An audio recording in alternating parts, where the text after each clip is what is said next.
உவமை தொடர் உணர்த்தும் பொருத்தமான பொருளை தேர்ந்தெடுத்து எழுதுக. உள்ளங்கை நெல்லிக்கனி போல. விடை ஆப்ஷன் ஏ வெளிப்படைத்தன்மை. சிலை மேல் எழுத்து போல. இப்பழமொழி விளக்கும் பொருளை தேர்ந்தெடுக்க. விடை ஆப்ஷன் சி நிலைத்து நிற்கும். ஒயிலாட்டத்தில் இரு வரிசையில் நின்று ஆடுகின்றனர். இத்தொடரின் செயப்பாட்டு வினைத்தொடர் எது?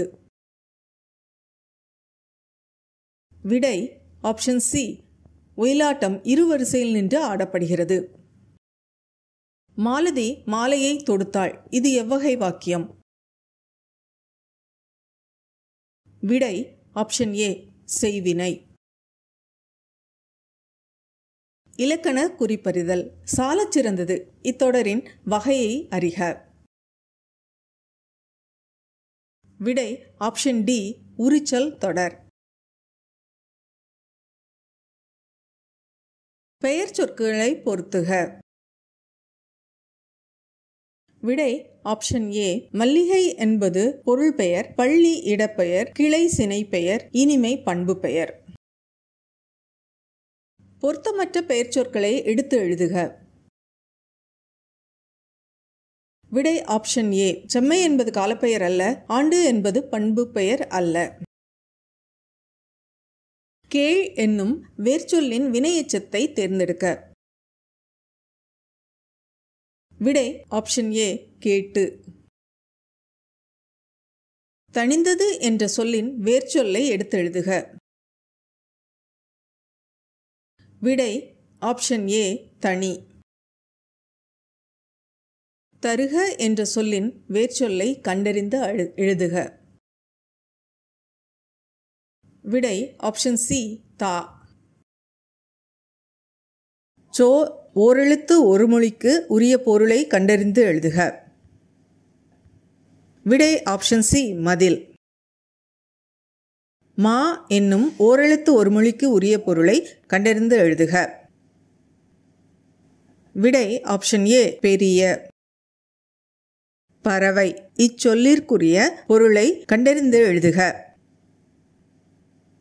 விடை ஆப்ஷன் பி கடல். மரபு பிழைகள் அற்ற தொடரை குறிப்பிடுக.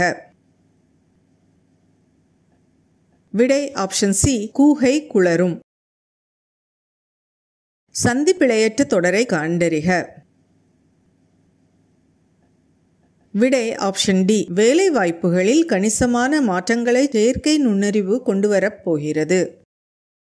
குற்றியலுகரம் அடிப்படையில் பொருந்தா சொல் கண்டறிக. விடை ஆப்ஷன் டி பசு. பொருந்தா சொல்லை கண்டறிக. விடை ஆப்ஷன் சி இசைவு. பொருத்துக. விடை ஆப்ஷன் சி அதாவது சோறு உண்டான், பால் பருகினான், பழம் தின்றான், நீர் குடித்தான். பொருத்துக. விடை ஆப்ஷன் சி.